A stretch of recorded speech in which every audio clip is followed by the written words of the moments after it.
अस्सलामु अलैकुम वरहमतुल्लाहि वबरकातुहू। बिस्मिल्लाहिर्रहमानिर्रहीम। अल्लाहुम्मा सल्ली अला मुहम्मदिन व बारिक वसल्लिम।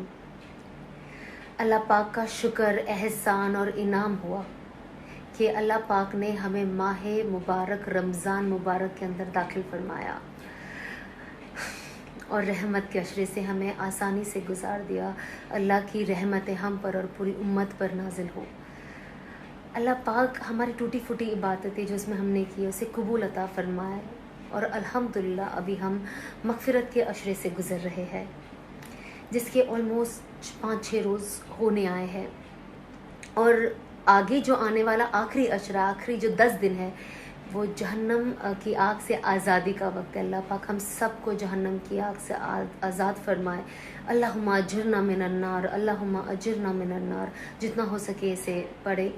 मग़फ़िरत के अशरे में अल्लाह पाक पूरी मग़फ़िरत की पूरी उम्मत की मग़फ़िरत फरमाए। हमारे जितने मरहूम हैं उनकी मग़फ़िरत फरमाए, हमारे साथ आफ़ियत के मामले फरमाए। असल दोस्तों, बात ये है कि हर साल में एक बार कोई ना कोई इवेंट होते हैं। मतलब मैं कोई इतनी पढ़ी लिखी नहीं हूँ दीन के लिए, ये क्योंकि जो तालीम हो रही, जो हम एक दूसरे को चीज़ें शेयर करते हैं, बातें करते हैं, ये इसलिए कि हम दोनों, अब हम सब एक दूसरे की इस्लाह कर ले, हमारी ज़िंदगी ऐसी बन जाए और हम अल्लाह और उसके हुक्मों के पे चलने वाले बन जाए और हुजूर पाक सल्लल्लाहु अलैहि वसल्लम के सुन्नतों को फॉलो करने वाले बन जाए। मैं अक्सर इन सारी चीज़ों को, रमज़ान को हमेशा मैं उस ज़माने में भी बहुत करीब से देखा और रमज़ान में पहले से मेरी ये तबीयत हो जाती थी कि रमज़ान के पहले दिन से लेके आखिरी दिन तक का अल्लाह पाक का शुक्र है कि मैं अल्लाह की इबादत में ही अपने आप को लगाती थी और ज़्यादातर उसमें ही वक्त गुजारती थी। अल्लाह उसे कबूल फरमाया, आमीन। और रमज़ान के इसी माह मुबारक महीना पिछले साल में अल्लाह पाक ने मेरे दिल के उसको आबाद किया और मुझे हिदायत से नवाजा।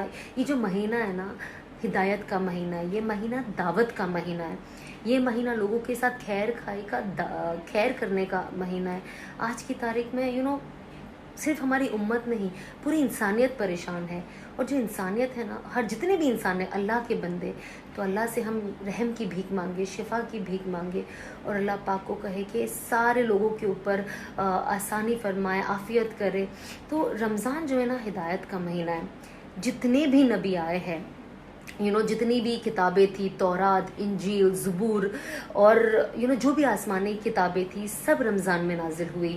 और आखिर में हमें हमारे और आपके आका मोहम्मद रसूलुल्लाह सल्लल्लाहु अलैहि वसल्लम तशरीफ़ लाए, तो कुरान मजीद भी रमज़ान में उतरा, 20 रमज़ान में उतरा। और जितनी भी बड़ी चीज़ पेश आई वो ज़्यादातर रमज़ान में रही है। तो ये महीना पता चला कि बहुत बरकतों वाला है।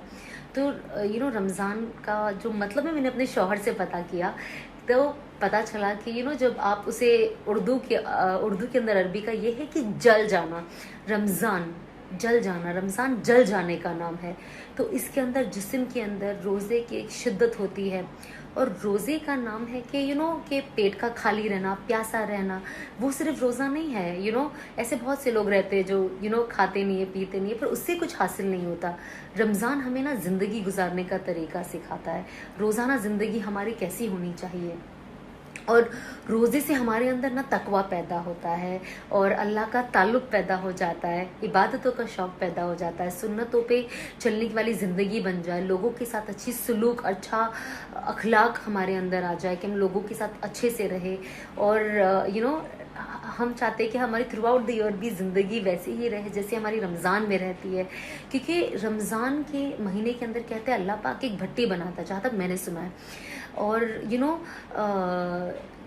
ये ऐसा है कि जब ये भट्टी ऐसा बनाता है कि जब पूरे दिन की जो भूख, प्यास, शिद्दत जो होती है और इबादत जो होती है, सदका, खैरात जो भी हम करते हैं, जो पूरा माहौल बनता है, जो लोगों के साथ हुस्न अखलाक का माहौल होता है, जिसमें एक आग लगी होती है कि बर्दाश्त करना। इस्लाम हमें बर्दाश्त करना सिखाता है, माफ़ करना सिखाता है और लोगों के साथ खैर खाई करो।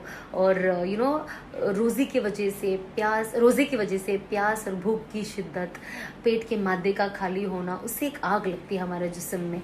तो अल्लाह पाक उस आग में शाम के वक्त हमारे सारे साल के गुनाह डालता है उस भट्टी में, और अल्हम्दुलिल्लाह उसे जलाता है और हमें पाक साफ नबे कर देता है। तो इससे हमें पता चलता है कि रमज़ान पाक अल्लाह ने हमारी हिदायत के लिए भेजा है। पता नहीं अभी हमें अगले साल रमज़ान मिलता है या नहीं। अभी जैसे हमारे कितने साथी थे जो पिछले साल थे रमज़ान में, पर ये साल हमारे साथ नहीं है। अब हमें नहीं पता अगले साल वो भी हमारे साथ वो लोग रहे या ना रहे, हम खुद रहे या ना रहे।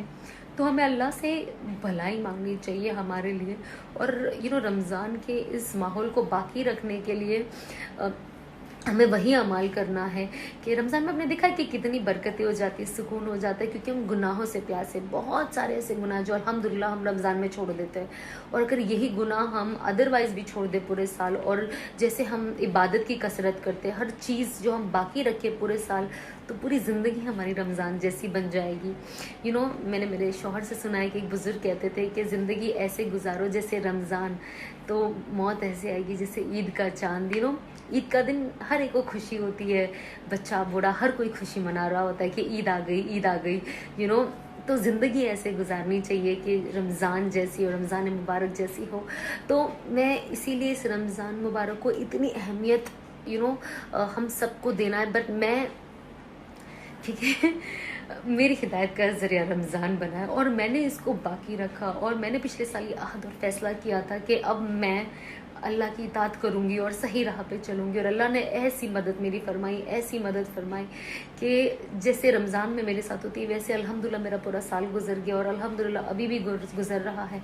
अल्लाह पाक ने मेरे साथ खैर खाई का मामला फरमाया। आप सबसे दरख्वास्त करती हूँ कि आप मेरे लिए भी दुआ फरमाएं, मेरे घर वालों के लिए करें, पूरी दुनिया के लिए करें, पूरी उम्मत के लिए करें। और बस यही आपसे शेयर करना था। तो इस रमज़ान को आप वेस्ट होने मत देना, और कोशिश करना कि आप अपने आप से एक वादा करें कि आप इसके बाद भी अपनी ज़िंदगी ऐसे ही गुजारोगे, और कोशिश करोगे हर बुरी चीज़ से दूर रहने का। और यू नेवर नो कि कब हमारा बुलावा आ जाए, और हम बिल्कुल नहीं चाहेंगे कि हम इस हाल में अल्लाह से मिले। तो बस कोशिश करें, एक दूसरे के लिए दुआ करें। आज के जो हालात है इस दुनिया में अपनी बहुत टफ है। सो ऑफ कोर्स उम्मत के लिए दुआ करें, इंसानियत के लिए दुआ करें, अपने मुल्क के लिए दुआ करें, पूरी दुनिया के लिए दुआ करें। जज़ाकल्लाह।